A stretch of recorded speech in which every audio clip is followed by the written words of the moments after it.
Tonight on the Black Channel, well, the old black media is back again to castigate us, particularly black men, for establishing black social politics. Wonder how that's going to turn out for them. The Black Channel is live.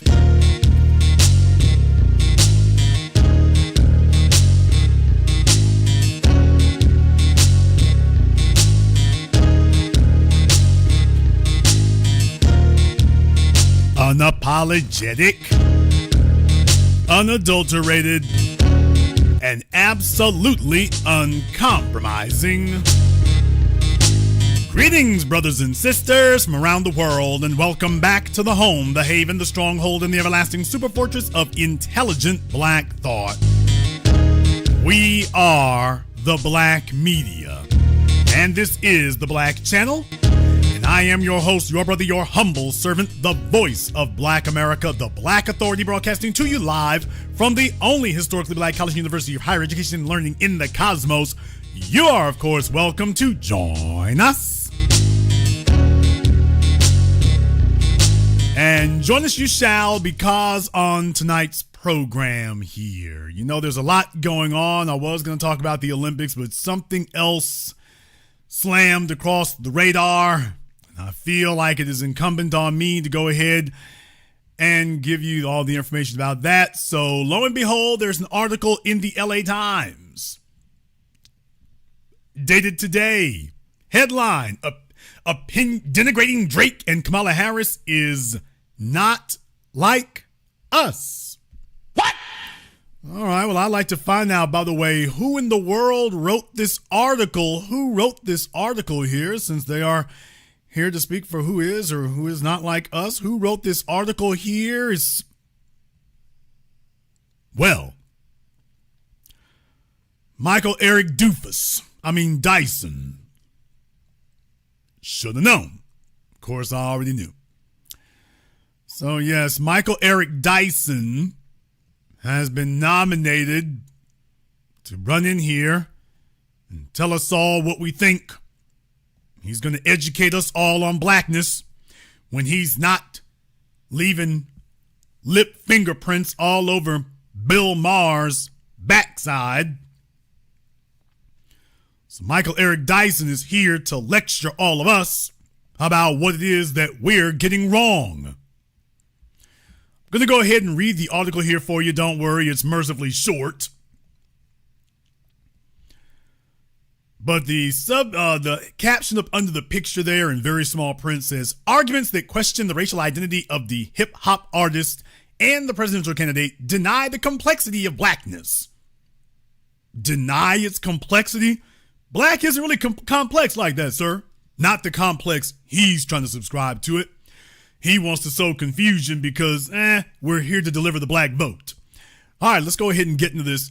He says, on the same day that former President Trump claimed before a national gathering of black journalists that Vice President Kamala Harris, quote, was Indian all the way, and then all of a sudden she made a turn and she became a black person, his running mate, Senator J.D. Vance, accused Harris of being a phony who grew up in Canada.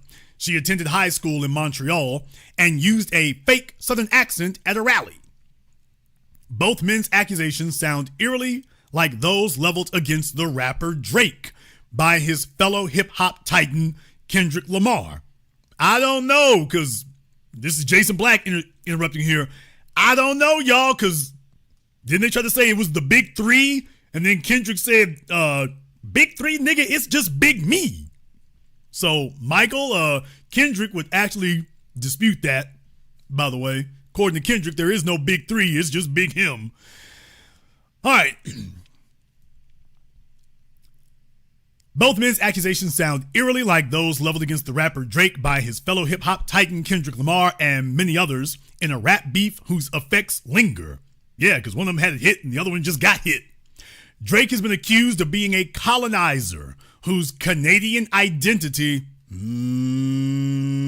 Eric Dyson, boy, I'm telling you, you're being phony and fraudulent already here. You know better than that. Canadian identity? Unless Canadian you're using as a euphemism for white? Okay. Drake has been accused of being a colonizer whose Canadian identity and eager embrace of various aspects and accents of a wide range of black culture make him racially suspect. Such arguments, whether made by racially troubled white men or black icons. What?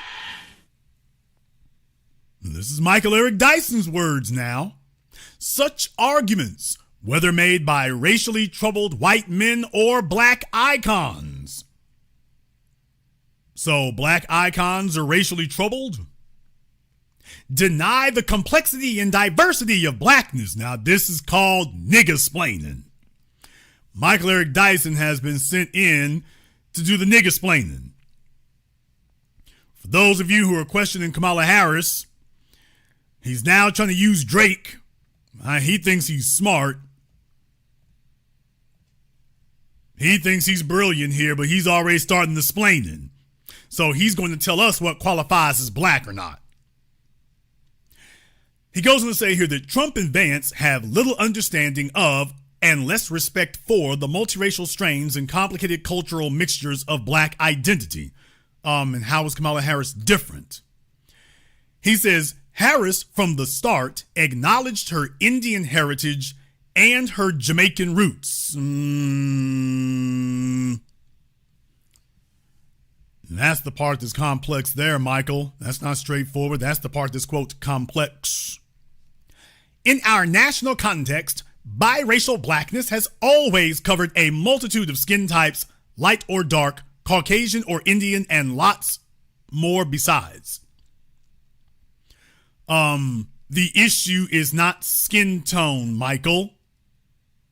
The issue is allegiance, identity, behavior. That's the issue. Not skin tone. The issue is identity. And Michael knows this, which is why he's not going to speak about it. He says, millions of black Americans, because of the history of slavery conservatives tend to ignore, have all sorts of ethnic blood in their veins and all sorts of figures in their family trees. A grandfather who was Native American rests on one branch, a great-grandmother who was Irish on another. Okay, no, y'all, about the Native Americans, should I tell Michael or are y'all gonna tell him? Apparently Michael did not get the genealogical biological memo, so he's invoking about the, quote, Native Americans. Should I tell him or are y'all gonna tell him? The one-drop rule of black identity reflects the compulsion to reduction in American racial politics. Each body genetically shaped by white and black ancestors has been viewed as tainted and inferior and labeled as black. The same is often true for black bodies mixed with Latinx and Asian identities. Damn! Well, isn't that interesting, Michael? So what you're saying is, oh, this is not just white folk.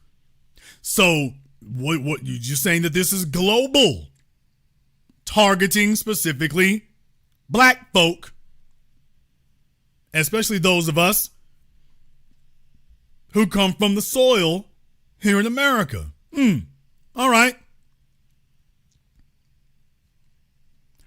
He says, nonetheless, many mixed race folks proudly tout their one-drop black identity. Harris's Indian mother understood she was rearing black daughters. However, often they dressed in saris and visited India.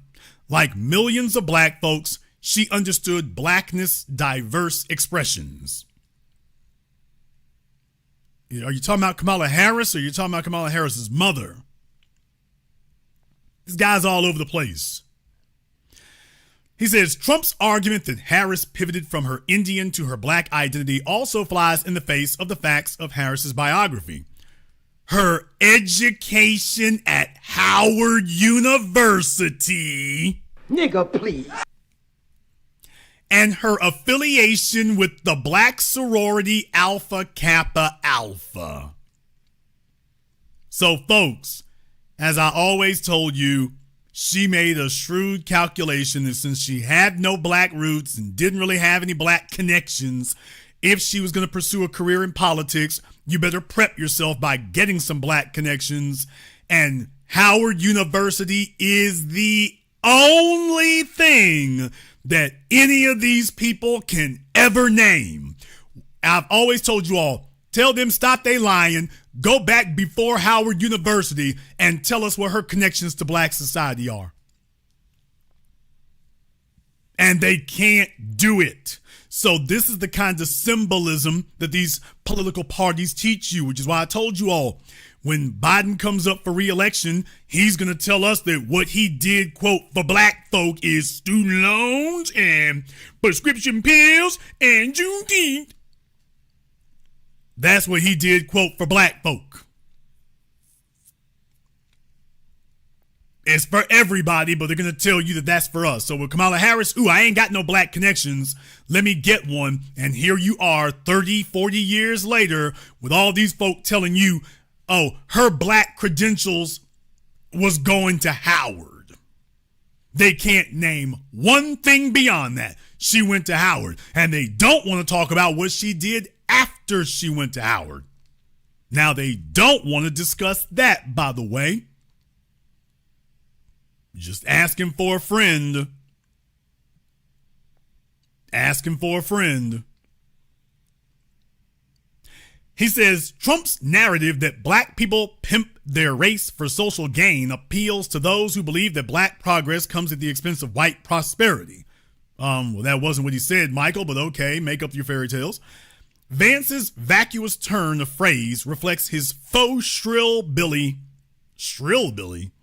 white resentment of Harris's cosmopolitan blackness. His hillbilly white resentment of Harris's cosmopolitan blackness? Y'all, what in the world is Michael trying to say here? See, this is what happens when your so-called black academics show up. This is what happens when they show up. Understand that. This is what happens when they show up. They start throwing words out there, and did you recognize what they said right there? Now, for those of you who may be unaware here, let me go ahead and give you the definition of cosmopolitan. Since Michael wants to use that word here, the definition of cosmopolitan from Merriam-Webster: having wide international sophistication. That's the first definition of cosmopolitan. Having wide international sophistication. You expect me to do something just for black people? No! Composed of persons, constituents, or elements from all or many parts of the world. Michael, you say she can represent cosmopolitan blackness? Many parts of the world? Yeah, just the non-black ones. Having worldwide rather than limited or provincial scope or bearing. Found in most parts of the world and under varied ecological conditions. So that's the definition of cosmopolitan. That's the definition of cosmopolitan. Michael Eric Dyson just sat up here and told us that that is one of her key characteristics, is her cosmopolitan blackness. Notice what he's trying to deflect from. He didn't talk about her pro-blackness. Damn! He didn't say a word about her pro-blackness. He's talking about cosmopolitan blackness. Now listen to the next sentence. Ironically, that cosmopolitan vision of blackness is at the heart of the Lamar and Drake dust-up. Their kerfuffle, playing out fiercely this spring in a series of releases, is a battle over cultural cachet, racial authenticity, and group pride. And it exposes a provincialism that undercuts the global currents of hip-hop. Now, let me go ahead and stop right here. Isn't it very interesting when we refer to anime and Japanese culture? Nobody says that the Japanese demanding that their culture and their exports there be strictly defined in reference to themselves. Well, that's not undercutting Japanese culture. And with Indian people, well, that's not undercutting the global currents of Indian culture, Mexican food and all that. Well, them demanding to culturally put up guards on their culture, well, that doesn't undercut their global currents. But when it comes to us, the Michael Eric Dysons, skin tone notwithstanding, are always advocating that we need to put what we have up for sale, up for auction, up for lease. It belongs to everybody. We need to make that it makes us more valuable by making it available to the globe. People, Hermes is not available to the globe. They limit theirs. They limit it, they safeguard it, they guard it jealously. It's a very limited, very exclusive thing, and that's what makes it valuable. Fendi, Gucci, Prada, same thing. It's only when you come to black folk that you got somebody who is trying to boost their own individual benefits. Michael Eric Dyson is trying to enhance benefits specifically for himself and telling the rest of us, oh, what black folk have, why that belongs to the world. No, what we have teaches the world. What we have is available to the world. It does not belong to them. That belongs to us. That belongs to us. Now, of course, as gracious hosts, we have no problem with polite, well-mannered individuals being guests in our house. But Michael Eric Dyson is saying we ain't got no house. It exposes a provincialism. This is our province. Look it up. This is our territory. What the hell is he talking about? It exposes a provincialism. This is our province. This belongs to us. This is ours. Right here. This belongs to us. Simply because Michael Eric Dyson has run out of things to pimp and sell and take to the pawn shop, that doesn't mean you get to pick up black folks' culture and then go to the global pawn shop and say, hey, can I get $50 for this? Because you running low on funds. This is not another thing that you can go pimp and whore out to your white paymasters. And we will not allow it. And it is much to your chagrin that of all the songs Kendrick Lamar could have made, They Not Like Us was unapologetic, and it took off, and it took over the airwaves, and it took over the internet. I know that's hate. That's hurting a bunch of y'all who love to play both sides of the fence and be black when convenient. Because being black all the time is a drag in the system of white supremacy. You're meeting headwinds that other folk are not meeting. So being black is a drag on them. They don't understand how it is. We can stand on one side and be 10 toes down. It's like, hey, don't you see all these headwinds and difficulties and all these obstacles? It is our ability to overcome obstacles that defines us. Not Michael Eric Dyson. Come here, Bill Maher. Let me go ahead and polish up them butt cheeks with my lips. He goes on to say in the article here, in his hit, Not Like Us, Lamar accuses Drake of being a colonizer. You said that already, Michael. Lamar accuses Drake of being a, quote, colonizer because Drake supposedly, quote, runs to Atlanta to partner with some of the paragons of its trap music to bolster his blackness. Lamar's argument echoes long-standing criticisms that Drake's biracial Canadian roots. Okay, Canada's not... Folks, Canada is a country, not a race. Michael Eric Dyson is supposed to be one of your highfalutin academic. Canada is a country, not a race, Michael. You're not a member of the Canadian race. There is no Canadian race. He keeps saying this to avoid saying the other thing. That's why you are disingenuous, Michael. You keep saying Canadian race to avoid saying the other thing. Take a look at how far he's dancing around. He's probably going to try to tiptoe back to it, but boy, he sure is trying to nibble around the edges. Why did he just come out and say it? That's phony. If you all agree with that, give me the black fist emoji in the chat room and hit the likes button for me. It's over 4,500 people in here live in just the first 20 minutes. We got a lot of ground to cover here.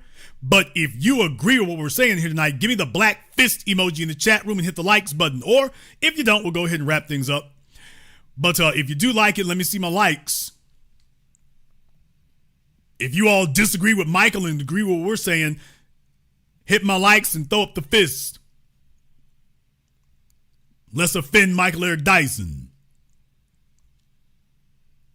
Lamar's argument echoes long-standing criticisms that Drake's biracial Canadian roots render him suspect as a bona fide black artist. Drake's artistic experimentation with different accents and musical genres has prompted many to claim, as Vance did with Harris, that Drake is a phony. Lamar's beef with Drake is rooted in a parochial, claustrophobic vision of blackness. Michael, you sure you want to go here? Michael, are you sure you want to go down this road right here? Michael, you sure you, like Catwoman, this right here, nigga, this right here? You want to go down this road right here, this right here? Okay. Next sentence. Drake grew up in Toronto, the son of a Jewish Canadian mother. He spent summers in Memphis, Tennessee with his black American musician father. His artistic tastes were deeply influenced by a wide swath of the black diaspora, Afro-Caribbeans, Londoners, American Southerners, especially Memphians and Torontians. American Southerners, especially Memphians and Torontonians. Is Michael saying that Toronto is in the southern United American South? Michael, what the hell? All right. The construction of this sentence is terrible. He should have put Torontonians at the beginning if he's trying to say outside the United States. You put that right after Afro-American Southerners, especially Memphians and Torontonians. Okay. Why does Michael try to come up with all these crazy conjugations of everything? It doesn't make you sound more intelligent, Michael. It makes you sound weird. The multicultural makeup of Toronto, America's not multicultural enough, with its sizable Italian, Portuguese, Jamaican, and Filipino immigrant populations, also fed his musical appetite. The argument that Drake is somehow a culture vulture who appropriates varieties of black culture misunderstands not only his influences, but hip-hop as an art form with universal reach. Drake's critics seek to confine it and black culture in general to the United States. No, we are not saying to confine it to the United States. We are saying that it is anchored to us and the descendants of the slaves. That is our property. We're not confining it. We are defining it, Michael. We are not confining it. We are defining it. Michael wants us to destroy the definition so he can make a few extra shekels selling it at the whorehouse somewhere. The only folk who people try to go around pressuring to give away their culture wholesale so other people can have it. When they get it, they ain't going to give it away. They're going to tell you they own it. We're the only ones they run up to with that garbage. Drake's critics seek to confine it, define it, and black culture in general to the United States, which received far fewer black folks in the slave trade than, say, Peru, Mexico, Brazil, and Jamaica. Okay, what the hell does that have to do with anything? What the hell does that have to do with anything? Okay, so if you did have more Africans dropped off in Brazil. What does that have to do with the cultivation of hip hop and American culture that now runs the globe? What the hell's that got to do with anything? He's just saying stuff. Oddly enough, the attempt to define him as a colonizer overlooks how black people in the United States often believe that our blackness is superior to that of other black people. Nigga, please. This is Michael Eric Dyson now, y'all. So now he's hitting us with the foundational black people are the white people of black society. Do you understand that? All these bootlicking, ass-kissing, LGBT adjacent Negroes, now he's trying to hit us with the foundational black people are the white people of black society argument. Well, they believe they're superior. Doesn't this sound like the Tethers now? They think they better. And meanwhile, he spent the whole damn time talking about how much better he was.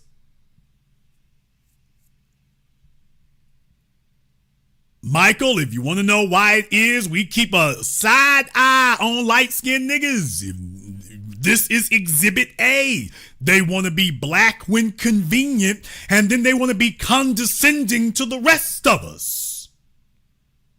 They want to be black when convenient, and yet wag their fingers and condescend to the rest of us when we messing up their bag in white society by staying consistent. Y'all being too consistent over there now.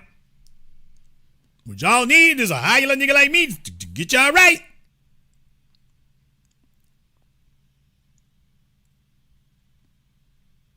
Black people in the United States often believe that our blackness is superior to that of other black people, itself a colonial view that is far more problematic than anything of which Drake might be accused. Man, will y'all grab this handkerchief-head, butter biscuit-eating, corn-fed, crazy-ass wave-head nigga, get him up out of here? This is Michael Eric Dyson and the Los Angeles Times, which, as I showed y'all before here, the LA Times talking about black folk are giving Kamala Harris too hard of a time about being of the immigrant background. Y'all giving her too hard of a time. Now here comes Michael Eric Dyson calling us colonizers, saying that we have something in common with colonizers. Nigga, putting deadbolt locks on your front door of your house is not colonizing your house. Not letting people break in and steal your damn silverware. That's not colonizing your own house.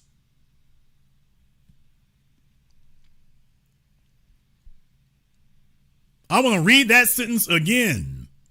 Oddly enough, the attempt to define him as a colonizer overlooks how black people in the United States often believe that our blackness, our Michael, is superior to that of other black people, itself a colonial view that is far more problematic than anything of which Drake might be accused. And given that Canada offered a prominent pathway to freedom for those who escaped American slavery, it is utterly bizarre to paint Drake as somehow alien or an enemy of hip hop because he is Canadian and not from Compton or Detroit. So Michael Eric Dyson is a low-life lion-ass pig. He keeps talking about Canada, Canada, Canada. In a absolutely shameless and cowardly attempt to avoid, nobody said the issue is Canada. Michael doesn't want to say what the real issue is because he can't actually defend the real issue, so he's just gonna lie. They have a problem with Drake being from Canada. If he was from Compton, that wasn't the issue, and it isn't. And what Michael is conceding is that he can't defend it. At At a Trump rally in Charlotte, North Carolina, a white female commentator sought to remind black Americans that Harris, quote, is not one of you. Lamar's "not like us" is unfortunately propelled by much the same limiting racial logic.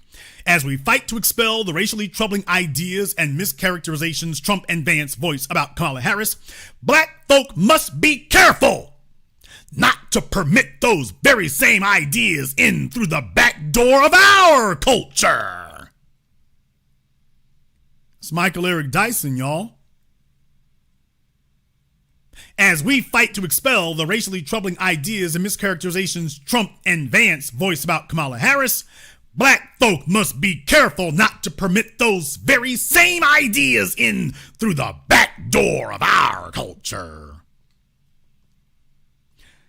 Now, you all have always known that Michael Eric Dyson is a professional white ass kisser and a professional bootlick. So that shouldn't be surprising. That it gets signal boosted by none other than the LA Times should not be surprising either, because getting black people to sit still while we are annihilated is their entire goal. And telling us that we need to give folk who ain't got nothing left to give up, and yet you need to give up yet one more thing and one more thing. Whatever little bit you do have, you need to give that up too. Notice Michael is not saying that Drake's Jewish heritage needs to give something up. What? Did you notice that? Michael is not insisting that Drake's Jewish heritage needs to give something up, is too provincial, is too territorial, is too tribal, is not global enough, is cutting itself off. Well, Michael isn't saying that. Why, he's never said that and would never open his buck-tooth, snaggle-tooth, bug-eyed ass to say anything like that. Well, he wouldn't say something like that. But he comes over here to us, the light-skinned Negro who can damn near pass, comes slithering himself and swinging his hips over here to us to tell us how we need to protect blackness. He wants to slither over here and tell us how to protect blackness, a nigga that ain't never protected it. Only time he wants to talk about racism is when he's not getting something he wants. Let me explain something to you all. This microphone that I'm sitting here in front of tonight has said the same thing consistently now for a decade and a half, as it was passed down to me from the ancestors and the elder gods of state, that we are here to protect and gatekeep our culture as everyone else does. Literally, when you go to Chinatown, there's literally a physical barrier between you and it. Literally. And yet when we show up, all of a sudden, we're supposed to be a whorehouse. Anybody and everybody who wants to walk in gets to run the joint. You do not get to go into a Jewish synagogue and redefine that. As our immortal ancestor, Dr. John Henry Clark, said, Brandeis University is an unapologetically Jewish institution. And you can change for Brandeis, but Brandeis is not going to change anything for you. You go to Brandeis, you're going to have to toe the Jewish line when you get there. Well, that's Brandeis. And nobody is saying a damn word to Brandeis. Yet they come to us, and the first thing they tell us, well, you know, you got to let that go right there. Everybody got it. You can't be putting up no barriers now. You got to let everybody else in. And they never say that to anybody else. We, who are lowest on the totem pole, we should be the most guarding of what little cultural real estate we do have. The fact that we took it, we were given next to nothing, and we had to take what little bit we got, and we shined it up and polished it to perfection, and now the rest of the world looks at it with majesty and envy. And rather than saying that's a great thing you have there, they're saying, you gotta let that go, right? You can't just define that as being you. You got to let that go, right? Here comes Michael Eric Dyson, because he's thinking of all the merry white butt cheeks he's going to have to kiss here today. And this is what he says to make them feel comfortable.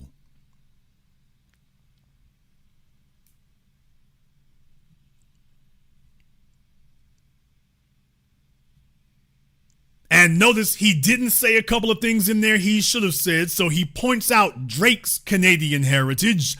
He doesn't say anything about Kamala Harris, by the way. He doesn't dovetail those two together. Not at all. Let's be clear about this, Michael.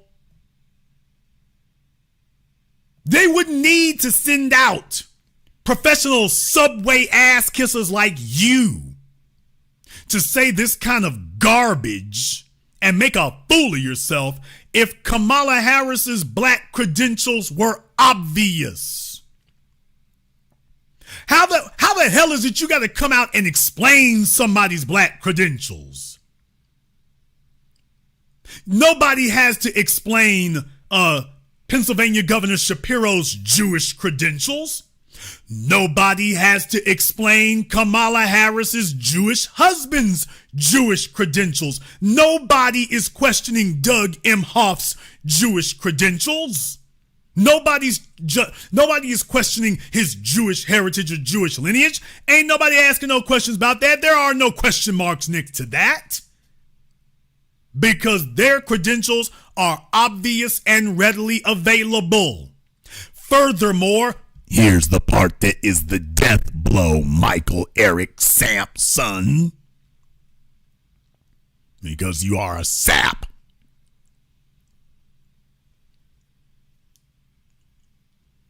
You can point to how being Jewish is a daily part of Doug Emhoff's life today. And deal with it, nigga.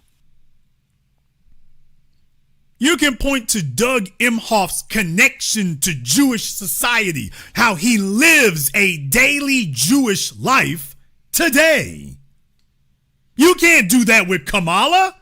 All y'all talking about is 30, 40 damn years ago. You can't, Michael Eric Dyson can't even name what she's doing today. You can't name her connection to black people and black society today. You can't go back in time and find it. All y'all can do is say, well, she went to Howard. You can't name a damn thing. She went to Howard and we can name a few black men she laid up with. And that's the daily experience of most white women in America. But what you can't do is show us where she's living a daily black life today. The black people that she associates with today. The black people that she went to Whole Foods with today. The black people that she hangs out with today. The black people she talks to today. The black issues and black identity they discuss today. You can't name that. If you could, Michael, you'd be listing it in your phony ass, penny in the ass, petty ass, ridiculous article. You'd be doing that if you could. That's what you'd be saying. Oh, he says the same damn thing as Eric. She went to Howard. She went to Howard. She's a member of Alpha, AKs. That's not a compliment, by the way. And that's all he can say. Because he can't show you anything black about her today. You're damn right she not like us. None of us could sit up here and say, my black credentials are I went to Howard. Everybody be like, nigga, please. There's not a one of us sitting up in here today that the only thing we could name as far as our credibility as a black person is where we went to college. Not a one of us. See, that don't work for dark niggas. That's why Byron Donaldson can't get no pass. That's why Tim Scott can't get no pass. That's why the rest of these folk can't get no pass, because you can't tell us you went to no damn college. We gonna say, okay, nigga, we checking paperwork. Paperwork check, punk. Paperwork check. Oh, hold up. Who you got in that bed over there? I went to Howard, and damn that nigga. What you living like today? What is your daily life? We can see why you saying some of this cornball ass, coon ass stuff you saying. And we looking at your daily life. And very clearly, you identify with that woman you in bed with. And that's cool. Do that. Be that. But you have no credibility and no weight over here in black society. Just understand that part. Kamala Harris has lived as a white Indian woman all this time, and then as well, you know, my father had some black in him there, so I can come talk to y'all. And I did go to Howard because I was hedging my bets going into politics, and we're supposed to just dismiss all of that? We're supposed to dismiss all of that. All of that. What the hell?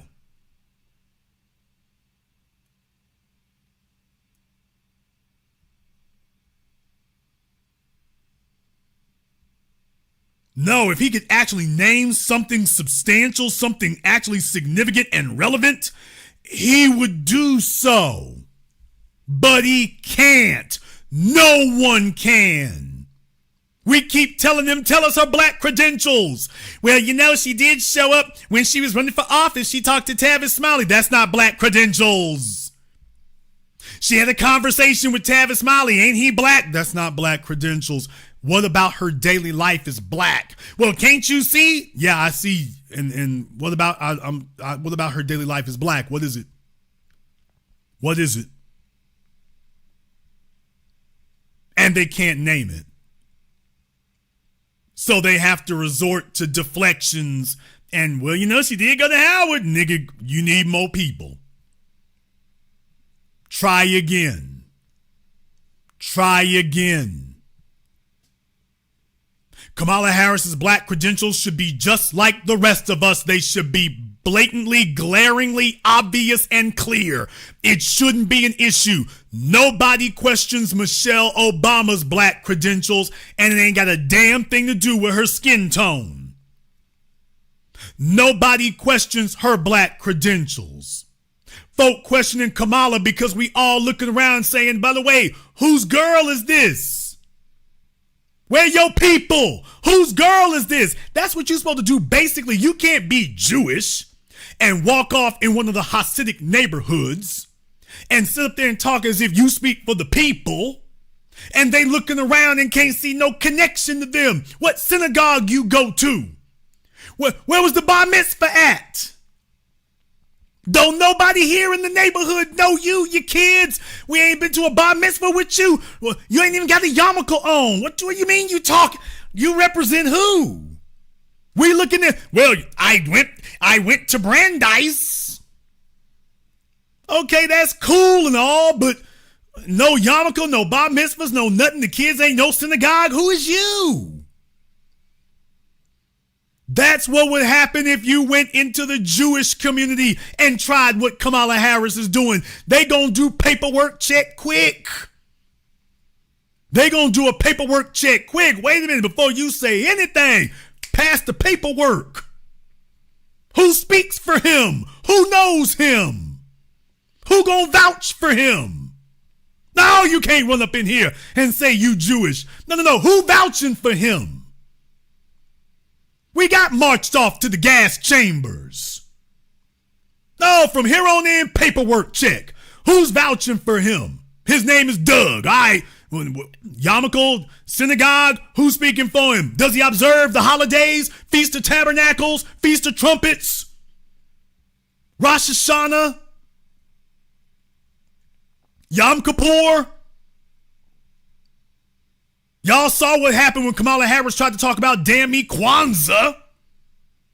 Could you imagine if Doug Emhoff had tried to burnish his Jewish credentials and flub talking about Yom Kippur the way that Kamala Harris flub talking about Kwanzaa? Could you imagine what that would have gone like? Can you imagine that?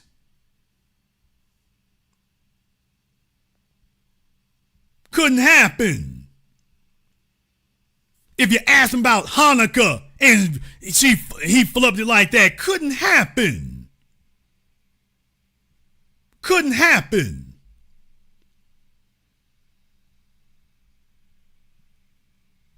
And yet when they come over here to us, all of a sudden we ain't supposed to ask no questions. Kamala Harris is surrounded by a bunch of non-black people. She always has been. That's called a carpetbagger. And then they march her over here to us like they did Obama and say, oh, well, here's your new black person. No, we checking paperwork from here on in.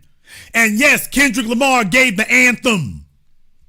Am I going to get in trouble tonight? I damn sure am. And deal with it, nigga. I had to say this before, I'm going to say it again.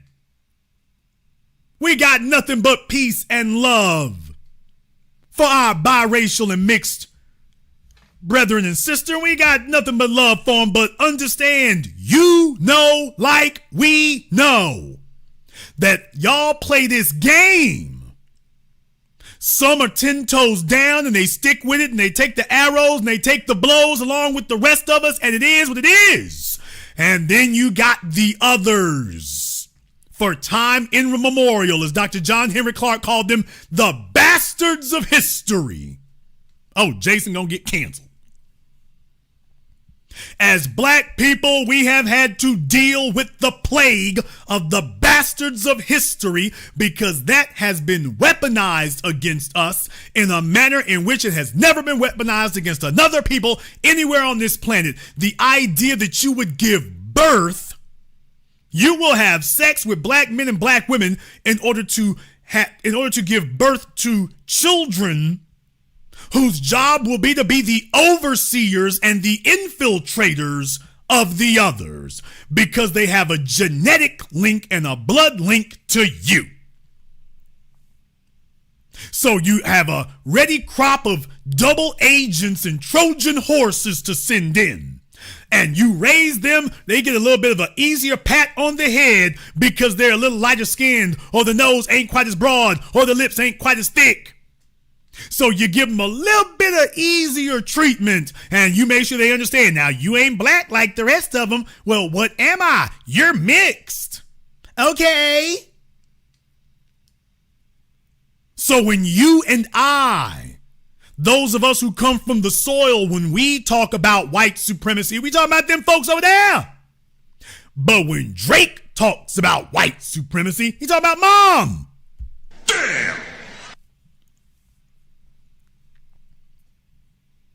What, am I supposed to hate my mama? No, you're supposed to understand your mother. So don't y'all understand when they got that, they have a genetic wedge in there? My biracial folk here, we just got to keep it on the bricks tonight. We ain't gonna sugarcoat it. We're gonna have a real conversation. It is what it is. This is not new. This is what it's been ever since the transatlantic slave trade started. That has always been the weapon of choice. When they realized that they could not genetically breed us out, they did understand that they could socially colonize us. And if you have the little light-skinned kid, he's going to have a hard time because he's going to be confused. It'll be easy to manipulate him because he's confused about his place in the bigger picture and in the hierarchy. And if you give him enough white friends, he'll stay confused. And then you send them among us, and then when they get around us, all of a sudden they flip. Oh, everything's great, everything's fine. Then there's Kyle Rittenhouse, that was just self-defense. George Zimmerman, that was just self-defense. Darren Wilson, that was just self-defense. It's like, okay, we start noticing some similarities. When we started looking at the folk who were saying that kind of stuff, we started noticing some similarities. Hey, where you from? Who your mama? Who your dad? We started noticing a trend. We started noticing some similarities. And then we realized, oh, it's not our mind playing tricks on us. This is what it is. So to my biracial folk out there, we're just keeping it real for a minute. Just keeping it real for a minute. To everybody who's 10 toes down, you know who you are, but you also know the game. So let's not play that mess right there. You know the game. This is historical. We got folk throughout American history you can name. That is a way of life in America, that the biracial kid's job is to infiltrate the dark-skinned Negroes. Well, they'll let their guard down around you. And next thing you know, they're on the inside. Next thing you know, you screwed up and messed up. And that's what we've been dealing with. They black when convenient. When they go back over on the white side of town and they done lock the doors and change the locks on you and you can't get the door open, and they gonna open it up for you, then all of a sudden you black. All of a sudden you 10 toes down black. But when you have a choice, you marry Doug Inhofe. I said it. And deal with it, nigga. Don't tell me a damn thing. Say what you want to about Barack Hussein Obama, and I will. Say what you want to about him. When it was time for Barack Obama to lay down those genetic roots, when it was time for him to do that, at least for Obama, you can say he told Becky, all the Beckys, we got to cool it. I got political aspirations. I need the darkest thing I can find. Y'all got to fall back. Matter of fact, lose my number. Get rid of them text messages. Them love notes. Yeah, all that right there. Get rid of that. Get rid of it. It's going to be me and Michelle, baby. Matter of fact, don't call me no more. Matter of fact, don't call me no more. And you better not speak to the New York Times. When it was time for Barack Obama to do his thing, he grabbed the blackest female he could find. He didn't go for some little light-skinned chick. He didn't go for some Vanessa Williams-looking chick. He didn't go for Halle Berry. He went for the darkest thing he could. And he said, okay, let's knock out a couple of kids here. Here we go. Then white women sitting back, I'll be damned. He was dating me for years, never even tried it. Okay, he had political ambitions. He said, all right, we're going to do this right here. Kamala? Now take a look at what Kamala did. She didn't even give him any kids. She's just like, okay, this is good enough right here. This is good enough right here.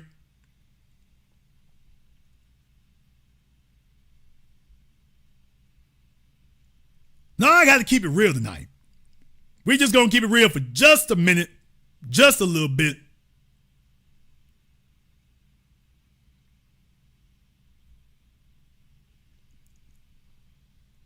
So no, you ain't going to be able to sit up here and pull the wool over our eyes over and over again. We see this one coming. The bottom line, Michael, is her black credentials shouldn't be in question because everybody should be able to see them. And they should see the black life she's living. And we don't see it. Real recognizes real. You trying to talk about Trump and every damn body else to avoid, by the way, we ain't seen no real credentials, man. We're looking at her daily damn life. She talks about Tupac make an ass of herself, Chuck Taylor's make an ass of herself, Kwanzaa make an ass of herself. How many damn times did she got to fumble the damn ball before you just accept, hey, she ain't like us? How the hell you fumble the ball with Phife Dawg and Tupac? You couldn't even get your lie straight. How many more times we had to see that before you just accept, hey, she ain't like us? And that's cool. That's okay. Be the little mixed chick. Be the little Meghan Markle. Don't wait till the white folks start calling you nigga and then sit up and say, I got 3 drops of Blackness. I'm like, y'all, hell no. Be the little mixed chick. You cool. We can respect that. Ain't nobody hating. Nobody's going to mistreat you. Be what you are. Don't sit up here and think you're going to be some two-faced double agent. You ain't going to be that. Be what you are. If you're the little mixed chick, be the little mixed chick. Don't sit up here and think you're going to play this game where you're going to be mixed to make everything's about making your life easier. So I'm going to be a chameleon, whatever I need to be, wherever I need to be. We can't choose what we are. We got to be black 24 hours a day, 7 days a week.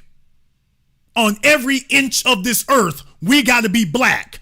Every inch on this earth, everywhere we go, every day of the week, every time, no excuses, no exceptions. That's the life we have to live, whether we choose it or we don't.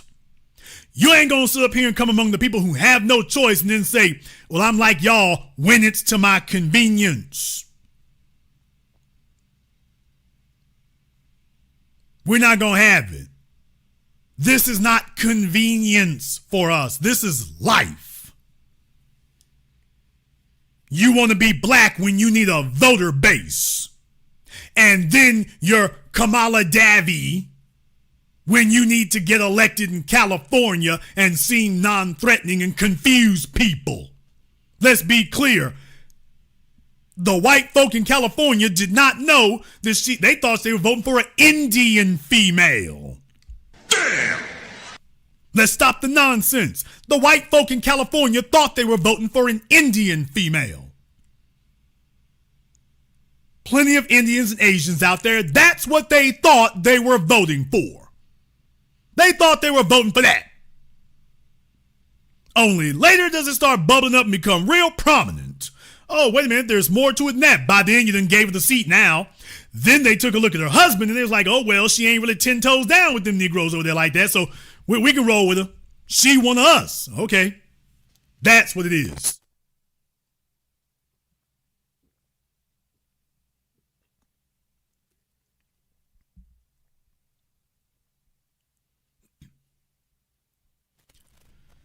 Now you got a bunch of glad-handing would-be spin doctors jumping in at the last damn minute thinking you're going to rewrite her history and rewrite her credentials and fabricate some black credentials that she doesn't have. Y'all are doing even worse damage. You need to just suck it up. Hey, she ain't got them black credentials like that. Okay, fine. You're going to have to run as a little mixed chick. And let it be that. But you don't want her to do that either, because if she had to run as a little mixed chick, then she goes the way of Cory Booker. That's the problem. If she actually had to be the little mixed chick, then she'd have to go the way of Cory Booker, because we can't really back you up. You don't really have the credentials. You've been living flagrant and reckless. We can't really back your play. We can't really back it. And you know it. And I didn't do this to you, and nobody else did this to you, baby. You made these choices for the last 40 years. You had choices to make.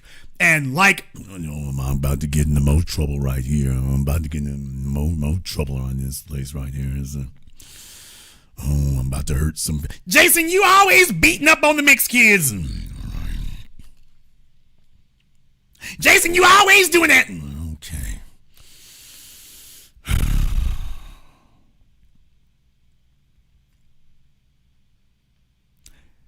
They sit up here and you do what's convenient when it's convenient. When it's to your liking, you put it on and take it off like a jacket when you're allowed to. And the whole point of it here is that when you're sitting among us and you see what the hell going on, you should have more damn respect for us than to play no bull crap like that. This idea that we are here to be manipulated and lied to. Do you realize the level of disrespect that is? Instead of you just sitting down and letting it be what the hell it's gonna be, do your little Carlton Banks thing and let it be what it's gonna be. All this damn blackfishing for folk who done shed blood for this.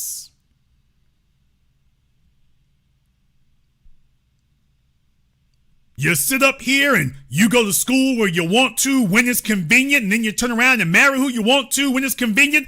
Obviously, you wasn't too damn comfortable.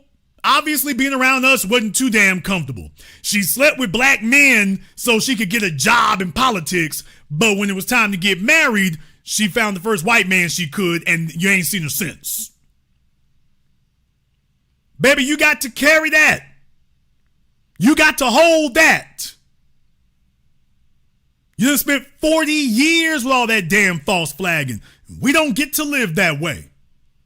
So we'll be damned if we gonna sit up here and disrespect our bloodline and ancestors who have died simply because they've been black, hurt because they've been black, killed because they've been black, jailed because they've been black, denied jobs, housing, economic opportunity, military humiliation in the military because they were black. Kamala Harris can't talk about her family in the U.S. military in the days of segregation.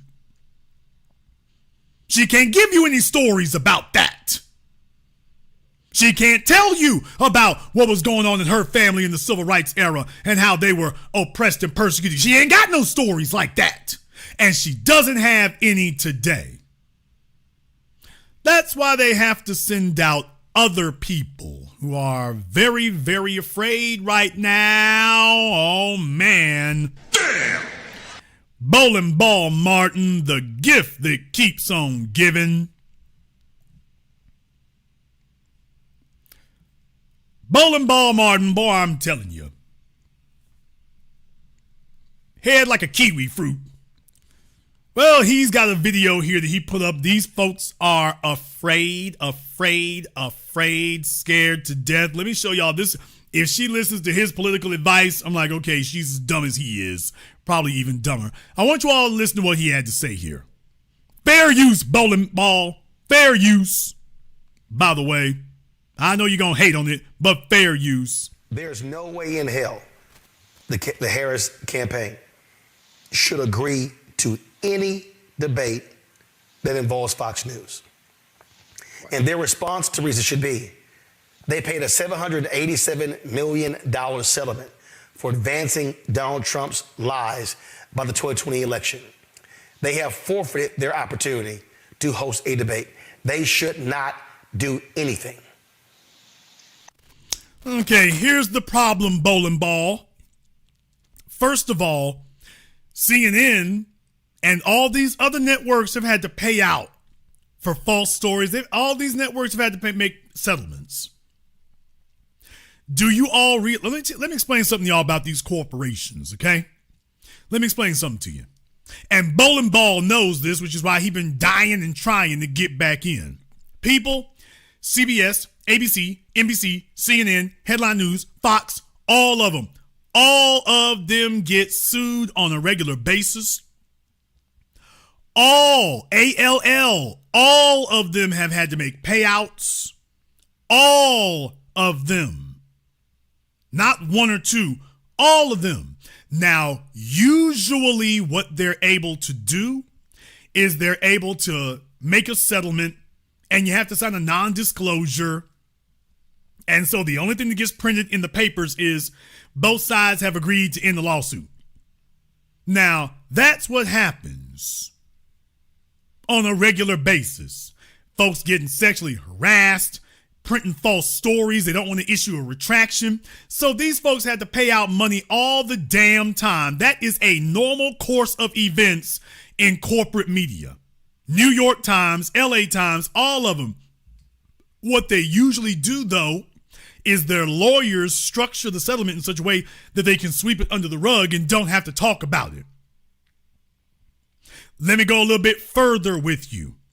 When it comes to interviews.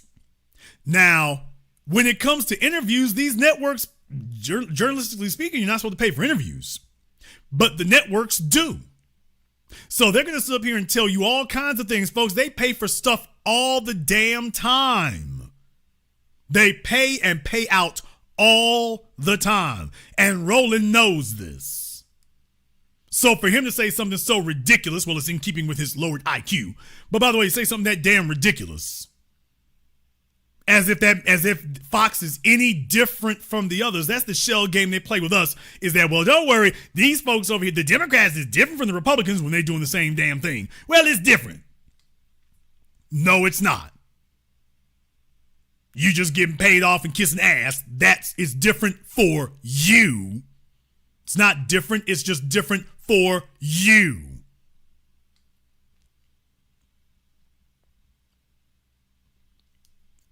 Now, let me go ahead and tell you the next thing that's wrong with what Roland is saying right there. This is just bad political advice. First of all, y'all, Barack Obama did an interview with Fox News. What? Barack Obama was not afraid. Let me show y'all how stupid Roland Martin is for the umpteenth time, as if you needed another reminder to pile on top of all the others. Barack Obama did interviews with Fox. You know why? Because Barack Obama understood he already had all the Democratic voters and all the Democratic fence sitters locked down. He already had that. But if you're talking about the independents and the people who are in the middle, but they lean right, but they could be influenced another way, you're not going to get those people on CNN and MSNBC. If you want Trump's middle of the road moderate voters, you got to go to Fox to get them. You're not going to get them on CNN and MSNBC. If you want the leaning to the right swing voters, you got to go to Fox.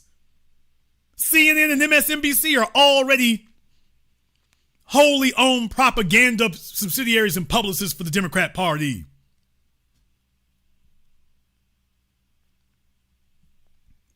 That's already there. You're not going to pick up more Democrat voters or more Democrat base voters going to CNN and MSNBC. You're going to get those over on Fox. Now, here's the other thing. Donald Trump went to CNN. We want to talk about hostile. He went to CNN. He wasn't afraid to go to CNN. Kamala Harris needs to go to Fox. You know why? Because you want to show Fox News sitting up here treating you unfairly. You can't claim to be a victim if you can't show people victimizing you. So go on Fox. Get them to bring up you ain't black enough. Get them to talk about you're too weak because you're a woman. You can't claim to be a victim and then you can't show us nobody victimizing you. Go on Fox. Tell them bring Bill O'Reilly out of mothballs. Bring Tucker Carlson back. Bring them up in there. And if they do something stupid, like try to say something that appeals to their base, all that does is help you. That's all it does. You're not going to lose a damn thing unless you go up in there and make a fool of yourself, but it won't be because of what they said. They go up in there, they treat you badly, they ask you a bunch of crazy questions, they sit up here and make a bunch of veiled racist statements and stuff like that, and you can sit up there and show, see, this is what we have to defeat. That's how you make the terms of the debate black and white very clear, a very clear distinction. It was showing the proof positive in the debate that sank Joe Biden's presidency. You wouldn't lose a damn thing on Fox if you're competent. There's their real concerns, their worries. She won't be. But if she goes on there and if they do something crazy or if they talk to her rude or whatever, now you can just blame the victim the whole damn time. Now you can yell victim the whole time and you got something to show for it. Now that's what a smart political campaign director would tell you. That's what an intelligent media advisor would tell you. You've already got the Democrat base locked down. You're not going to get any more of those. All you got to do now is hold those. The only swing voters left up for grabs are the ones that lean to the right. Now, either you can go or Tim Walz can go, but one of y'all needs to go over there. And hopefully not vomit all over yourself. So I just wanted to show you how inept Roland Martin is. I want to show you just how stupid he is. He can't even get the basics right after all these damn years. No chance for him to get it together. And please understand, there are reminders out there. There's a reason out there why it is that we can't play no games with this. We cannot play any games with this. The hour is too late and the situation is too dire for us to play any games with this. We have daily reminders in this regard about where we are and where we fall. Daily reminders. Right now with the Olympics, you got another one. For those of you who've been watching, I'm just showing this to you as a reminder.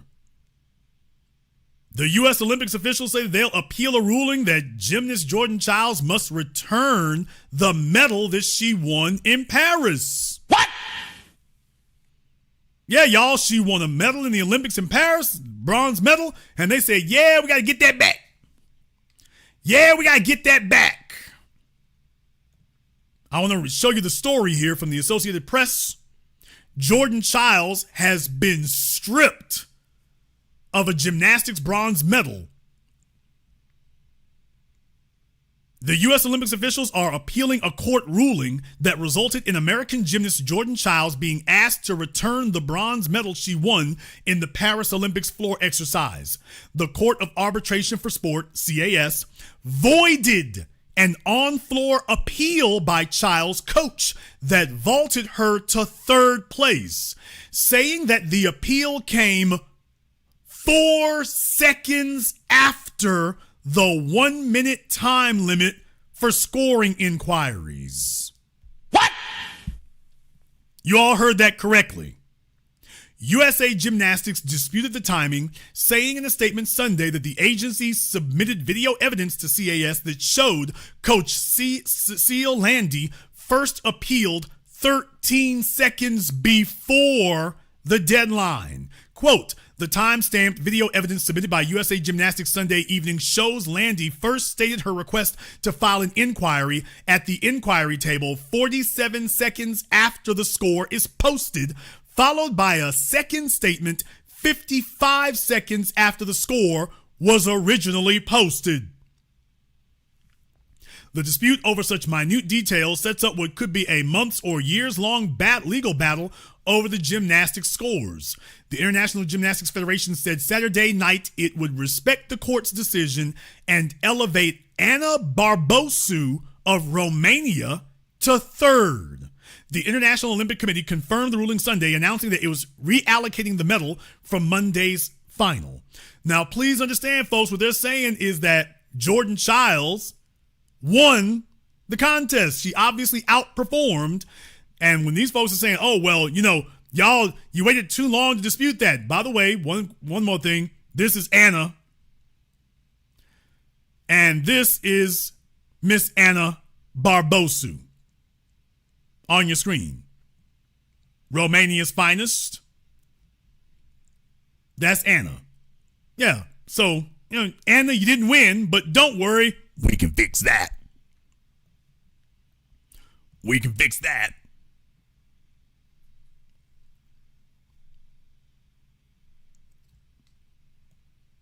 And by the way, Jordan Childs is the new hotness. Move over Simone Biles. Although now they're already setting up this right here, which you can see is like, yeah, baby, we no, by hook or by crook. By hook or by crook. We're white and we say so. You damn right we ain't sitting up here listening to any fence sitters. We're not listening to any fence sitters. We're not listening to any carpetbaggers. We're not sitting up here listening to any Trojan horses. We ain't accepting any of that. None of that. By the way, y'all, there's a video online right now. As a matter of fact, what's that? Steph Curry, Aisha Curry, the police wouldn't let her leave. She got her and her babies there. The French police were keeping her from leaving. There's a video online showing that. Steph Curry goes out there and shows out. I know. They told Aisha, the police over there got her hemmed up. It's like, you can't go nowhere. Got her babies with her. You can't go nowhere. I'm sure it's all just coincidental. I'm sure this is all just one big, long-running coincidence. I'm sure it is. While Michael Eric Dyson is telling us that we need to put our futures in the hands of sketchy people. While Michael is telling us that every time we turn around, somebody is telling us what we need to do without. Every time we turn around, they're telling us what we need to accept.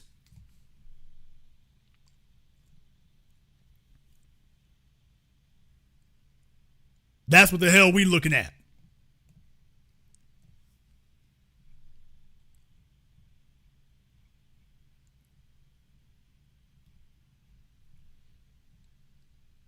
On the other side of the world, too, by the way. So what's the only similarity you see? On the other side of the world? Okay. Accidental? I think not.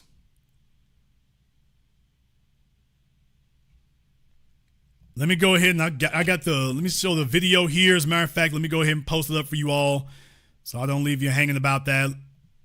This is the video here, and take a look at what's happening.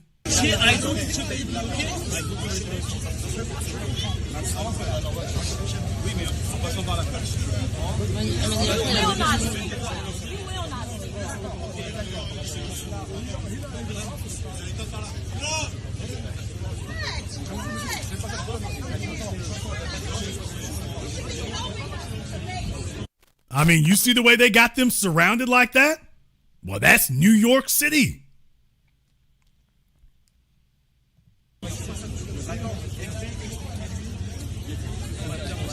Come on, Amy. Stop saying my name. How about help us? How about help us? How about that? Go in here. No, now, please. Now you see what the man doing. She tried to walk by him, and he's like, "Where you going?" Come on, Amy. Stop saying my name. How about help us? How about help us? How about that? Go in here. No, now, please. Got the son over there with the American flag on. Okay, this is how we gonna do you.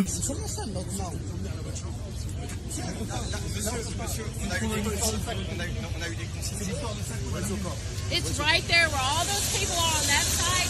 We were over there.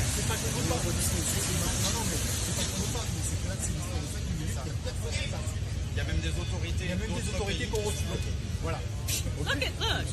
They won't let us go back over there where we came from. They won't let the driver come here, and they won't let us go back over there. So this is why we don't have any patience for Democrat shills and folk out here talking crazy and saying dumb things. We don't have time for that. We're not listening to the carpetbagging. We're not listening to that. Every time you turn around, something's happening. Every time you turn around, something like that is happening. Something is reminding you. Everywhere you go. That's not accidental. That's not coincidental. We can't have folks who are wishy-washy and they black when convenient. Because even Aisha Curry is finding out, oh, hell, you black enough. Her and her mama. Hey, you dark enough. I mean, otherwise you don't qualify, but yeah, you're dark enough. Yeah, you got the little kids with you, man. Damn them little kids. You dark enough. We can go ahead and give you and the little kids the business. We don't care about that. We are colonial powers. Michael Eric Dyson. That's colonialism. That's colonialism. Colonialism tells you you can't leave. Colonialism makes prisoners. Protecting what's ours is not telling anybody else they can't have theirs. Yours is over there. You don't get to grab mine. You the colonizer. That's who you are. So no, folks, we don't have any time to play games with folks trying to tell us, oh, well, y'all is not being lenient enough. Let me explain something to you, especially on when it comes to black men. That is our job. That is our purpose as men, specifically as black men. Michael Eric Sapson. That is our job. That is our function as men. Our job is to be the warrior class. Our job is to be the protectors of the society. That's our job. That's our function. We're supposed to be the guard. We're supposed to say who goes there. We're supposed to protect the people and the possessions. That's what we're supposed to do. That's not something outside of our scope of responsibilities. That's the core of our scope of responsibilities. If we are not protecting the people in their possessions, then we're not men. Of course, Michael Eric Dyson wouldn't know anything about that. He protects masses' possessions. So there you go. But that is our purpose. We're supposed to protect that. This is our cultural legacy we're referring to here. We're supposed to protect that. How the hell are you going to sit up here and try to Jedi mind trick us and reverse psychology us and tell us who you wrong with that? That's what we're supposed to do. The men are supposed to defend black politics.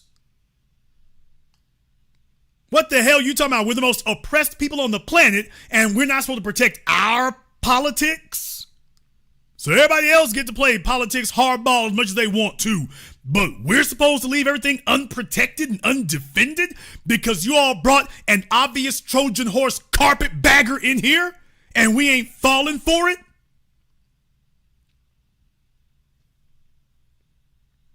If Kamala Harris had the goods, she'd just be showing them. Wait a minute, that sounds like an OnlyFans commercial.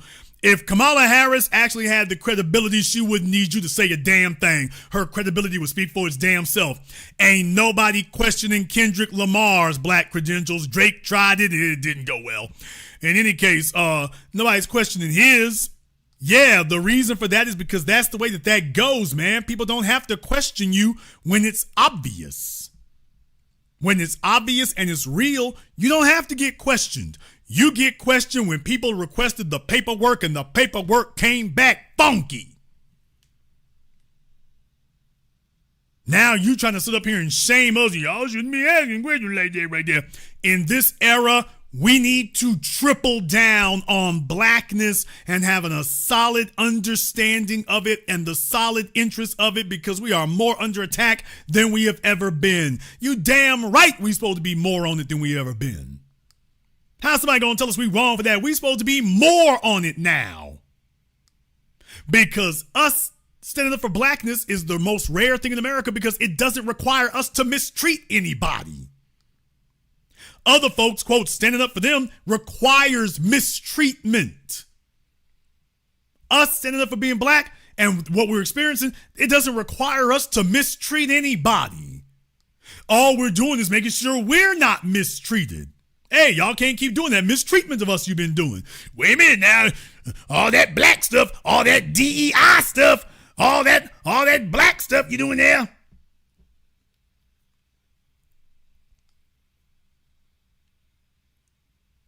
And Kamala Harris jumping up when it's convenient. Yeah, she feels kind of self-conscious because she got to take a look back over her track record. She feels kind of self-conscious because she got to take a look at some of her personal choices in life. She feels kind of self-conscious now because she realizes, I'll be damned, there are better options out there that got fewer questions being made about them. That's why she's got a problem. And we are not in the wrong as black men for defending the politics of our community. We didn't start this. We are simply defending the people who are being assaulted. We didn't start this. And Kamala Harris has been helping them. By the damn way. Not only has she been flagrant, she been helping them. If she had a better leg to stand on, you wouldn't have to sit up here and come out jumping out the damn window, lying and trying to fabricate other things to defend her with and trying to prop up Howard University as if that's some get out of jail free card. As if, oh, well, if you went to Howard, you cool. Man, look here. Don't let them folks get you messed up there, Kamala. You went to Howard. You all right? You went to Howard. That's all you need. And you went to Howard. Okay, let them play that game with you. We ain't going to play it. Let them play that game with you. We're not going to play that. We're not playing the game of, oh, well, tokenism and symbolism. Yo, went to Howard and showed up for 2 little funky ass semesters. Oh, well, you cool. No. And we know that it must be working there because y'all are still sitting up here trying to talk about it. Speaking of which, if you are not, if you all have not been to the post tab, it used to be the community tab. But if you haven't been there, you'll notice that I posted this. You can go check that out. By the way, if you haven't been to my post tab here. And oh yeah, one more thing. There have been a number of you who have been unsubscribed here on YouTube. There's a number of y'all who've been unsubscribed in just the last week. If you're listening to this program live or recorded, check to make sure that you have not been unsubscribed. YouTube is back at it again, unsubscribing people. So check your subscription status to make sure that you do not miss us when we're on. You need to make sure you're subscribed. So go ahead and check it out.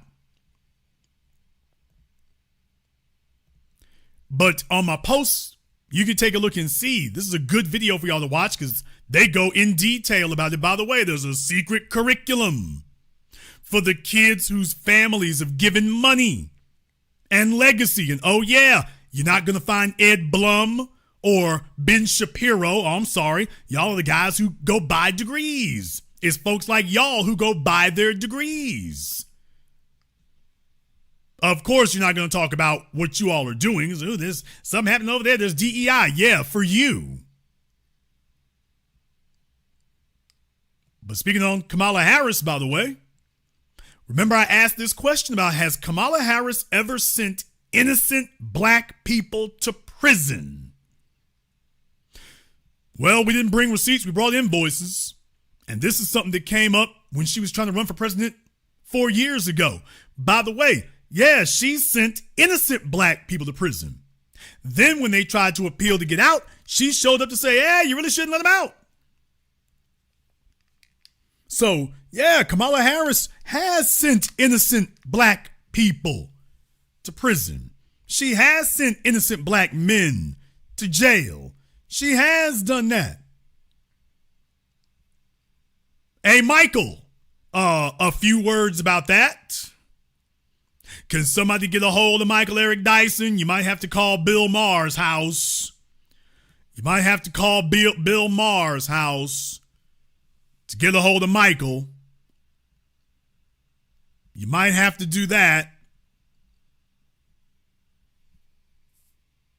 If you're going to get a hold of him, you might have to do that. Michael might have to have you get a hold of them for a minute there, because who knows what could happen there if you let Michael sit up there and talk.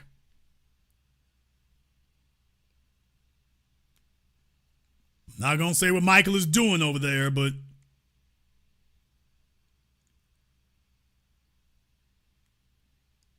yeah, if you want to get a hold of him, you might want to have to do that. Might want to have to do that. Michael will play dumb with you there first as long as he thinks he can get away with it.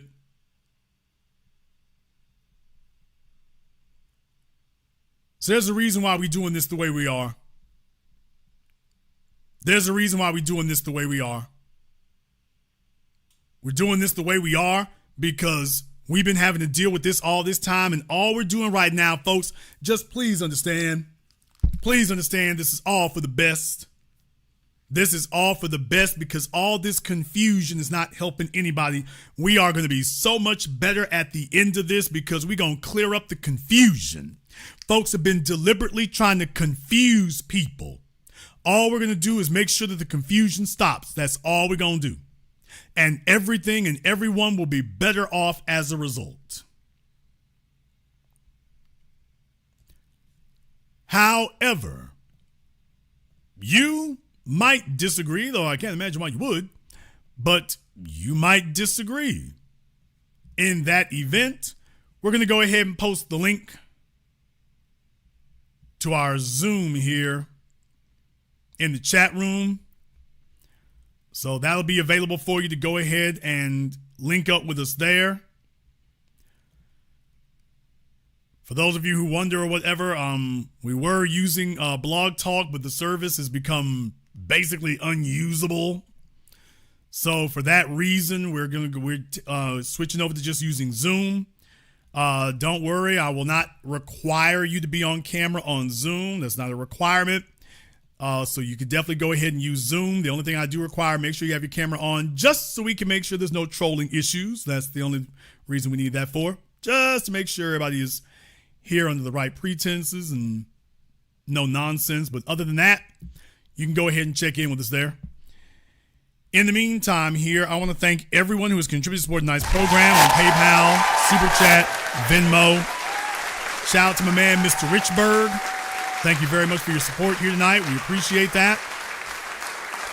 Also, there in the Super Chat, we got some folks there who are a couple of new members as well. So thank you very much, Eddie Newsom, James, Erwin Davis, Jack Edmonds. Thank you very much for your support in tonight's program. We appreciate that.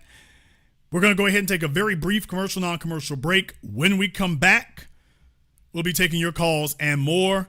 This is the Black Channel. Hi, I'm Mr. B, and I welcome you to visit my website, mrbetheteacher.com. Explore our site for my latest book, my blog, and podcast that are packed with insightful articles, tips, and strategies to help students navigate the educational journey. Need more help? Check out my education consulting and tutoring services for engaging lessons, downloadable resources, and personalized learning plans. Please join us at mrbetheteacher.com today. Thank you all for listening.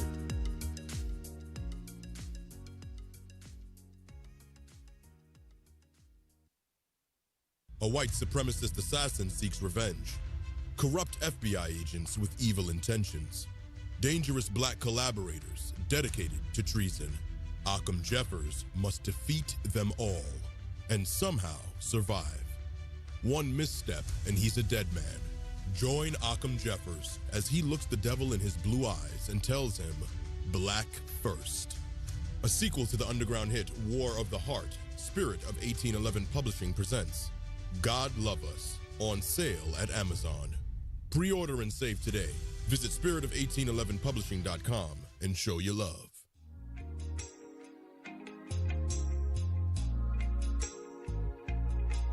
Order yours today to experience all the benefits of Ash Kickin' Body Butter. With skin so smooth and soft, you'll thank us for it. Shop Ash Kickin' online. That's ASHKICKIN.com.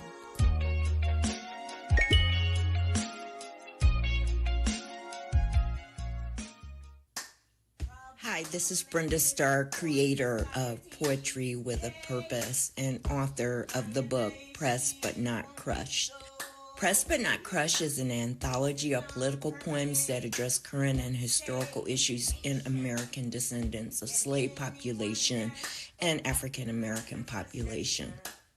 The book describes slaveries and its residuals, Jim Crow segregation, social depredation, and other relevant issues to American descendants of slaves and African Americans, including the current political climate that does not address our issues.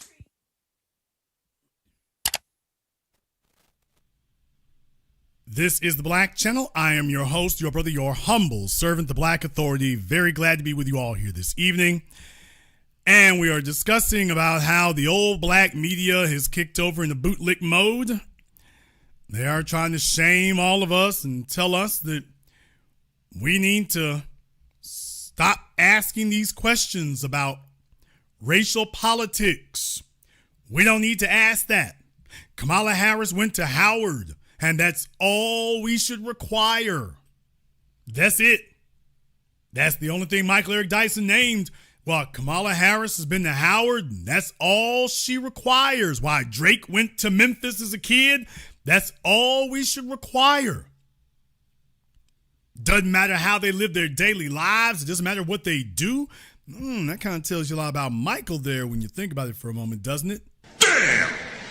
When they're telling the rest of us that we shouldn't have any real requirements. See, this is what we define as delivering the black vote. This is what it means to deliver the black vote.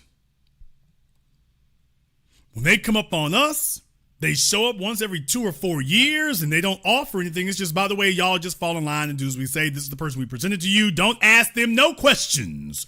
Don't ask them any questions. You just fall in line. Everybody else gets to grill them. Everybody else gets to ask them questions. But when they show up to us, all of a sudden, I don't ask no questions. Let me deal with one more thing here. Let me deal with one more thing. Might be a little controversial to some. That's all right, because that is a necessary element. It's a necessary element of empowerment. And for those of you who've been longtime listeners to the program, you'll understand and you'll remember that I've taught you this over the course of the last 15 years. There are people who will say that what we're doing is divisive. Y'all being divisive. To which you all know that my response to that is, you damn right. Yes, we are dividing. Yes, we are absolutely dividing, the same way that I would divide a rattlesnake from being in a room with my nieces and nephews. The rattlesnake cannot be allowed to integrate. At best, he will be removed from the room. At worst, he will be removed from this earth. At least as a living organism. Absolutely, this is the era of division. You're not going to unite us with the garbage, with the confusion, with the mess, with the trash. We ain't going to be uniting with that. And you're not going to try to shame us into thinking that's where we belong. Yes, we are here to divide. We are here to separate. We're here to divide ourselves from confusion, separate ourselves from manipulation. Yes, sir, that's coming to an end. We are dividing ourselves from people who are agitators, Trojan horses. Yes, we're here to divide ourselves. Absolutely. That's exactly what we're going to do. And that's exactly what we're doing right now. Let me go ahead and get over here on Zoom. I got Santi here on Zoom here. What's on your mind? Okay, it's waiting for it here. It's waiting for his audio to come on. They usually come up a little bit slowly there. Some of these folks got that Zimbabwe broadband. They're hanging out in Puerto Rico somewhere or whatever. They got their Zimbabwe broadband. It says you're still connecting there, brother. You might want to check and see what your connections are doing. He might be on Kamala Harris internet. Not really sure. Drake and them might be messing with your connection on that, sir.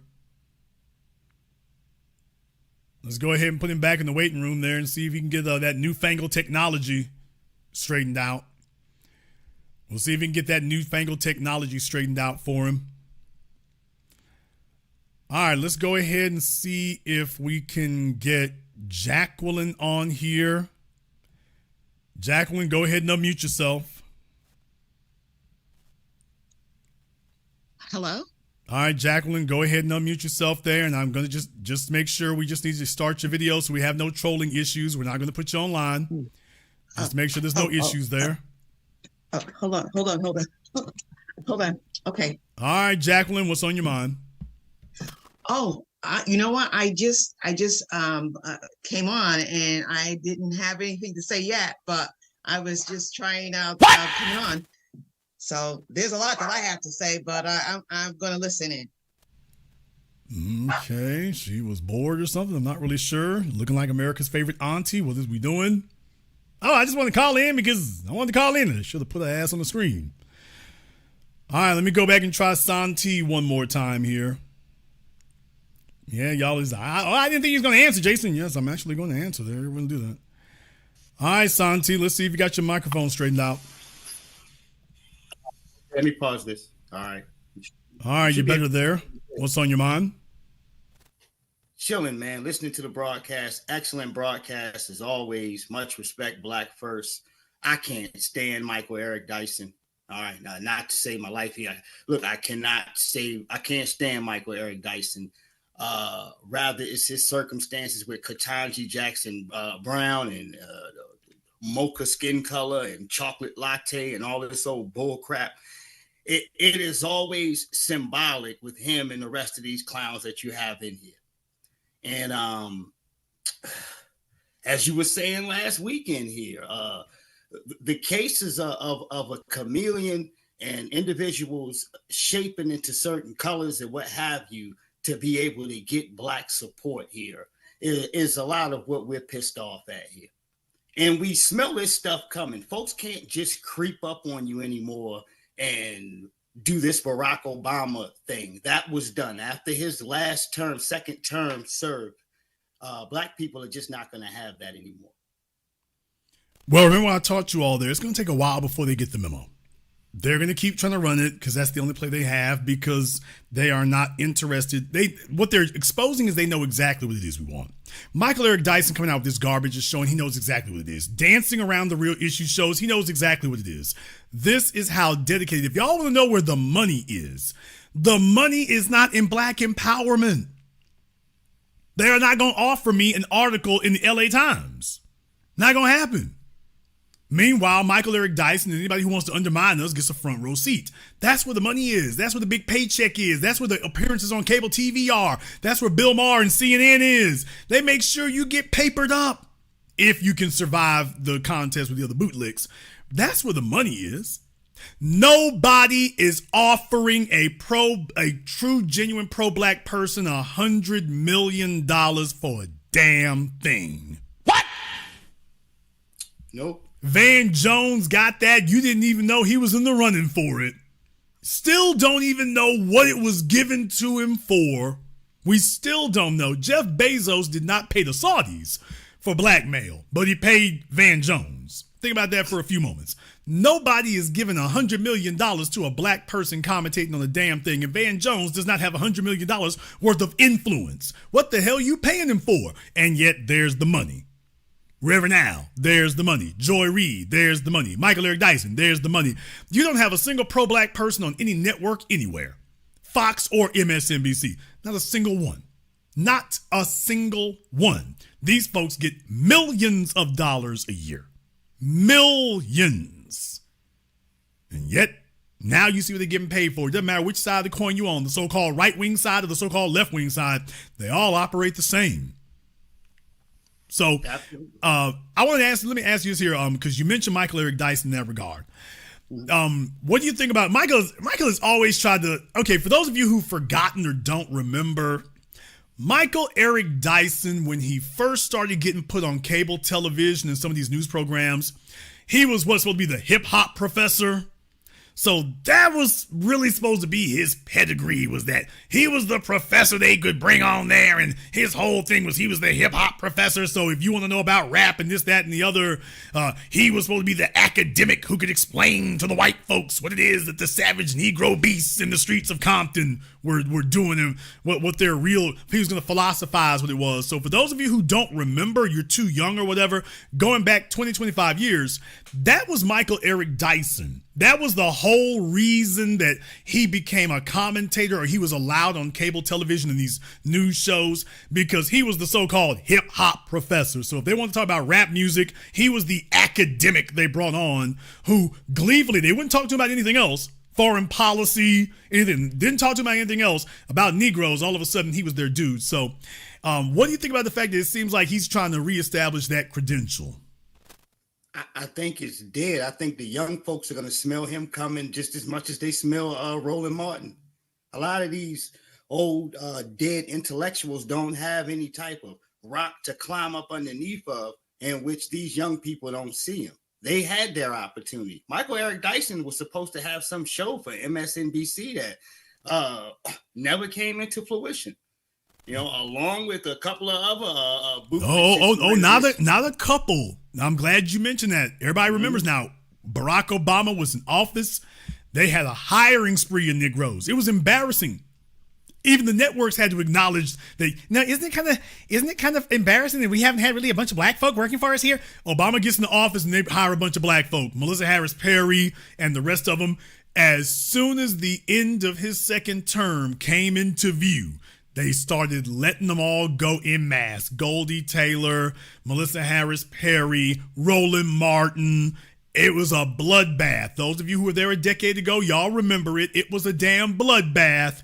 And them Negroes, they didn't bring them back. They got Joy Reid, and that was it. They cut everybody else, got Joy Reid. Tiffany Cross tried to hang in there by her fingernails for a minute. Like, okay, you ain't bringing no ratings. Bye. Simone Sanders, I don't know. I don't even know if she's still there. So my point to you is that, yeah, brother, you say they have a few others. That Michael Eric was offered a show. He's actually been offered a couple of them, y'all. You can go Google it. They've been talking about there was going to be a couple of them. Never came to fruition. The list of the folks who were supposed to get a show and didn't is longer than the list of those who were supposed to get one and did. And what does that show you? Mark Lamont Hill, we can go down the list. That's the carrot on the stick they dangle for them. That's why he writes clown-ass articles like this. To show them, I could be more useful to you if you give me a primetime slot. And he'll say whatever. But please, folks, I want y'all to understand me. I know these people. They're all auditioning for a show. Roland Martin is still auditioning for a show. They're just auditioning for a gig. They are not going to ever speak in our interest because that's not what they're there for. They just want to improve their own personal situation, not ours. I'll let you have the last word. Yes, indeed. Black first. I appreciate you having me, big homie. Thank you very much for giving us a call. Let me go ahead and see if I can get the next person up here. Okay, wake up, iPhone. You didn't run away from they ran away from the phone for a minute. There you go. Yeah. All right, brother, what's your name? Name is Rashad from LA. All right, Rashad from LA. I think I spoke to you last week. What's on your mind? Yeah, brother. Everything you just hit on, you talked about with this identity politics with Kamala Harris is definitely on point. Eric Michael Dyson, he has spoken like this many, many times, talking this nonsense. And I do think that checking the paperwork is definitely essential. I was on a podcast last week talking about this very issue and why it's important, whether it's Kamala Harris or Sean King or Rachel Dolezal, because we have a lot of these individuals who go to these HBCUs and they pull this kind of mess and they take away resources from those of us who are foundational Black Americans. So I think that it's essential to make sure that the right people are getting scholarships, getting into these schools and things of that matter, that we check their DNA, we check how long they've been identifying themselves as being Black, and also too talking to their family and people within their community to make sure that they are who they say that they are, because this issue is getting out of hand. It's been out of hand. And I know folks when I went to Morehouse that pulled the same kind of stunt that Kamala Harris and others. Well, let me address what you just said. You make a very good point. Let me address that one point right there, brother. I don't think there's nothing we can do with them. The HBCUs, I mean, for the most part, name for me a HBCU that has not been co-opted by the dominant society. I'll wait. Name for me one that is not at the trough. Name for me one that does not bend the knee. Name for me one that doesn't carry the water and toe the line. Hell, that's the whole reason for wanting the money. Now, this money they're supposed to get from the federal government. But the bottom line is, by the way, name for me a single one of these places that is not in the tank already. Name a single one that isn't there. So I don't think if you tell me you went to the HBCUs, all that tells me is you in the bag for them. And as far as, okay, the students go there and they can get their degrees. The reason why your point is a good one is brother, their professors at these places are the Michael Eric Dysons and the Mark Lamont Hills and the Melissa Harris Perrys. Those are the professors and the academics at these HBCUs. They're the ones teaching the Black females that you need to be more masculine, and the Black males, y'all need to put on your G-string and get in touch with your masculinity. So that's who's teaching them. So if you do get a degree out of those places, that's who you had to go through to get it from. So I know you had to. I can't trust it. When I do see that, I'm like, I know where you went. And I know their get down. So I as far as I'm concerned right now, you can throw the whole damn thing away. You can throw the whole, you would have to get rid of everything. You would basically have to purge these schools from the bottom to the top and start over again. Literally. Well, I don't know if I can fully agree with that, because I mean, there are some people that have gone to these schools that are now on the coon train. But they're the exception. Because here's the thing. When you go to Harvard Business School, the rule is that they crank out people who have been competently trained in business. That's not the exception. Those are the rule. At your HBCUs, the folk you talking about, those are the exceptions. Those are the ones that slip through the cracks. How do the majority of people who go to those places turn out? Well, I know I can only speak to where I went to school, and I know that a lot of folks will be upset of what I've said of me saying this, but that was one of the things that upset me when I saw Biden speaking over at Morehouse. Nobody stood up for Black society and the issues that Biden, has made towards us. It all became about Palestine. Not saying that what's happening in Palestine is a good thing, and we shouldn't have any concern about that. But our issues should be about our issues first. No one got up and said anything about reparations. No one got said anything about Biden's heinous history towards us in the criminal justice system. It all came about this whole entire advocacy for Palestine, and you have a lot of people that have gone to my school that you're seeing that are being used by the Democratic Party to even troll me at this point, So, let me go ahead and address that, because that's an interesting point there as well. You can have your position about Palestine, supporting them or not. People can have their position on that, and I'm not saying that Black folk can't have a position on it. You can have a position on it. You can have an opinion. You need to know your history. There's nothing wrong with that. I know my history about Palestine, so you need to know that. That's great. If you have a position on it, that's cool. But to march over here and turn an HBCU into a center of Palestinian excellence as opposed to Black excellence, there's the issue, because I can't go to Palestine and turn a Palestinian university or school or college into a center of Black excellence or a center of Black studies. Yeah, they may have supported us to an extent where George Floyd was concerned or whatever the case may be. Sure, that's cool. But the bottom line is that's the relevance there to it. When our schools take their eye off the ball, as if we ain't dealing with a genocide over here. Exactly. And you go to the prisons in America, that's a damn concentration camp. We dealing with that right over here. You talking about the Israeli government infringing on the West Bank and taking their land and stuff, man. Do you know they've been doing that to us since we got here? What do you think the whole thing about the Black Wall Streets is? We have entire cities in America that were violently seized from us by white supremacists. Wilmington, North Carolina. I've shown y'all that damn story. The librarians there and the city councils there hiding the information about that. That thing was violently taken from us. That was a Black city that was violently overthrown by white supremacists. Now they want to try to turn it into some yuppie waterfront resort town. That's ours. Los Angeles, Bruce's Beach. Today, Manhattan Beach. And I've been there more than once. And it's beautiful. The oyster houses and all that, and the beachfront houses, by the way, that's supposed to be ours too. You want to talk about folk taking your land? You want to talk about folk taking your land and colonizing it? We've been living with that. So what I'm saying is, I'm not saying that the Palestinians don't have a gripe. They certainly do. We should not allow that. You should not allow your professors at these schools to sit up here and all of a sudden we're internationalists, like we ain't got an issue to deal with. Like we don't. How much bandwidth do we have to dedicate to that? I'm saying, say your piece about it, take your position on it, and then we got to get back on our focus. Exactly. And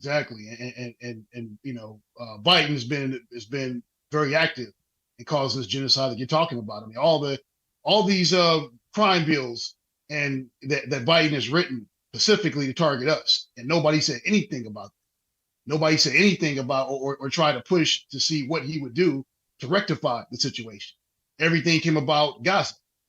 And again, I don't think there's anything wrong with us having some sympathy towards what's happening to people over in Gaza. Right, but when you turn that into changing the subject, we've been banging on the beast and we've been talking about white supremacy, and next thing you know, we stopped talking about white supremacy, and now we're talking about Ukraine. We stopped talking about white supremacy, now we're talking about France. We stopped talking about white supremacy, now we're talking about Palestine.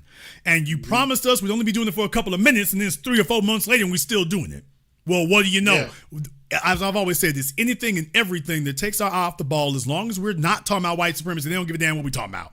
And if your school is encouraging you to do that, they're in on the scam. I'm just calling it for what it is. So are there some exceptions at the HBCUs? Brother, there's exceptions to everything except death. However, the HBCUs as a rule, you send your kids there to get messed up. You send them there to come out like Goldie Taylor and Joy Reid. If they do come in and come out with a lick of sense, you did some great parenting and they were the exception.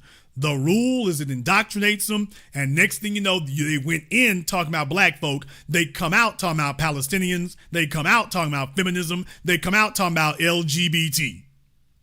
That's what your HBCUs do now.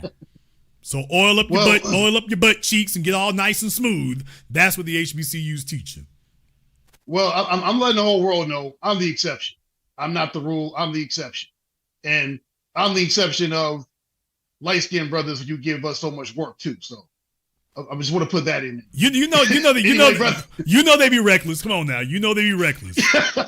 Yeah, they sneak around there. It's like 1 minute they listen to Kendrick Lamar, the next minute they listen to Taylor Swift. You know how they do over there. No Taylor Swift here, brother. No Taylor Swift here. No, it's all Public Enemy and Dead Prez and NWA growing up. So anyway, I get teased by the homies calling me Dominican, but I'm FBA B1. So thanks for your time. Thank you very much for giving us a call tonight. And real recognize real. Real recognize real. If we ain't Jones knowing you, you ain't one of us. Real recognize real. But here's the difference. If somebody does say something like that, you got your credentials. If somebody does say something like that, you can prove where you stand. If somebody does come at you sideways and they for real questioning you, you got your paperwork. That's the difference. That's the whole thing. Everybody gets their paperwork checked. Everybody gets their paperwork checked. The fact that I'm a little bit, more, I don't want to say high profile, but I certainly have a little bit more of a profile. That doesn't mean that's why I got to stay working. That's why I got to stay doing things. That's why I got to stay involved. That's why I have to stay putting out projects and showing I'm connected to the soil. That's why I hold the Black Channel and we do this every week. You can show people where I've been for black folk every single week for a decade and a half. You ain't gonna question that. So what you can see is, damn, he eats this, drinks this, lives this every day. That's what most of y'all in here, I ain't gonna pretend all of you, but most of you in here, you can show your credentials. You can show your paperwork. You can show your associations and your affiliations. I can open up your phone and take a look at the playlist on your phone, and I can see you with the soil. And I'm pretty sure you ain't gonna say that you was listening to Tupac back in 85. And deal with it, nigga. I'm pretty sure you'll be able to say that. I'm pretty sure you ain't gonna sit up here and tell us about your 20 acres and a mule. Nigga, please. I'm pretty sure if we ask you about Special Field Order 15, you ain't gonna be telling us about your 20 acres and a mule.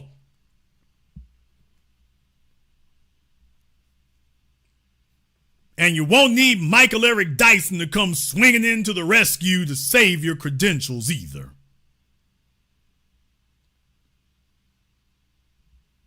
That's the kind of thing I'm talking about.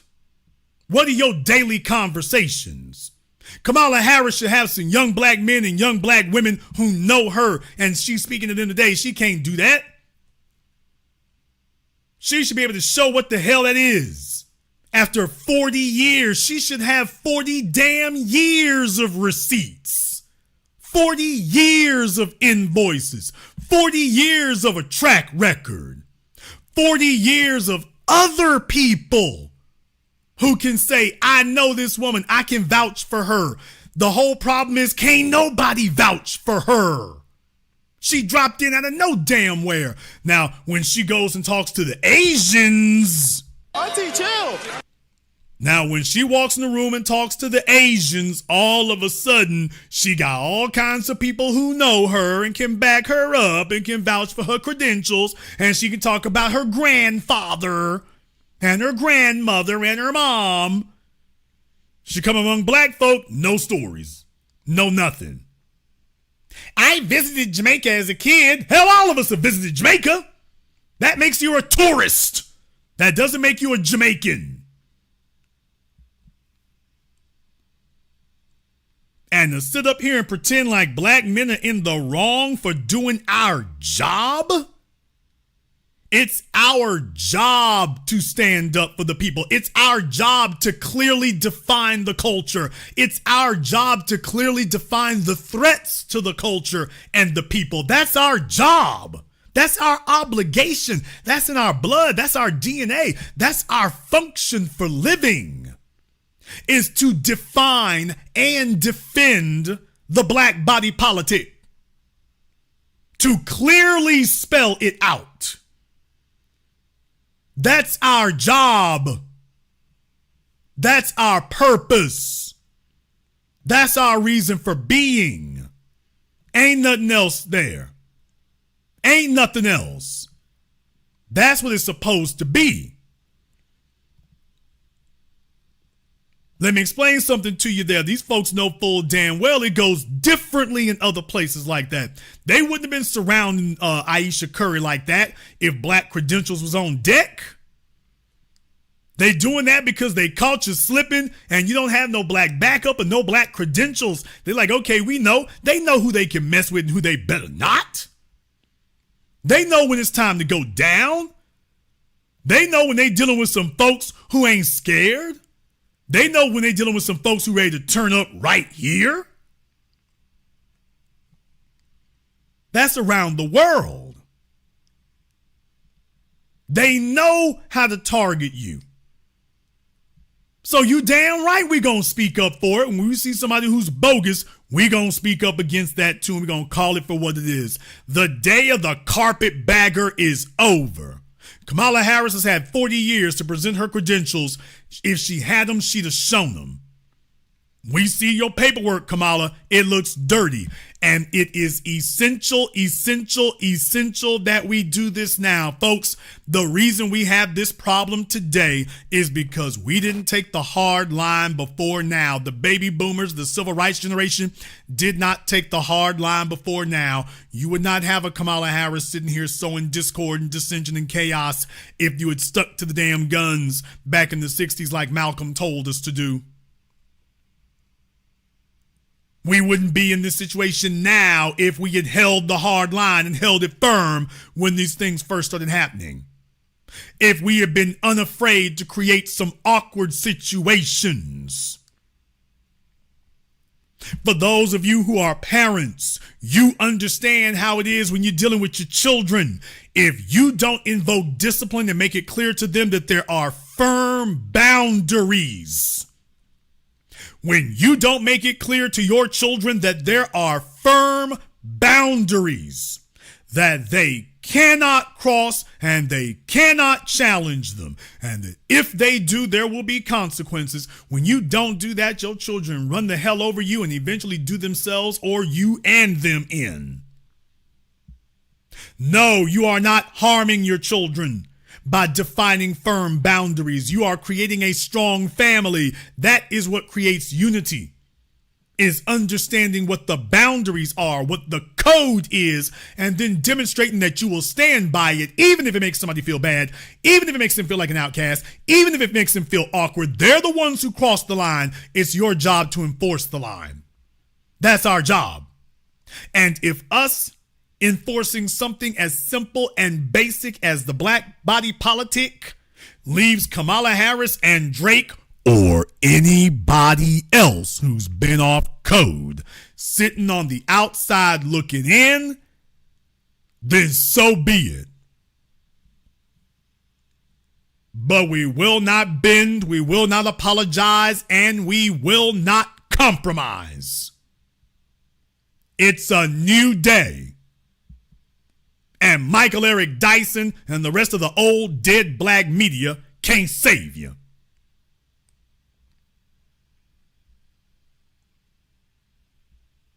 We're going to go ahead and wrap things up here tonight. If you are new here to the Black Channel, Or if you were already subscribed, welcome to the Haven of Intelligent Black Thought. We do this every weekend. Check to make sure that you are subscribed. Click that red subscribe button. Click that yellow notification bell if it's red or white, whichever you're looking at. Click that subscribe button. Click that notification bell. Join us each and every time that we're here. If you haven't been to blackchannelfilms.com, go and check that out for our groundbreaking best-selling documentary work. Our paperwork on the yard is platinum plated. blackchannelfilms.com. I want to thank all of you for tuning in to tonight's program. Thank you for watching live or recorded. Thank you for liking, subscribing, and sharing. And this concludes tonight's broadcast of the Black Channel. I am your host, your brother, your humble servant, the Black Authority. And until next time, my brothers and my sisters from around the world, remember, eat this, drink this, sleep this, think this, breathe this, feel this, live this, love this, everything we are, Black first.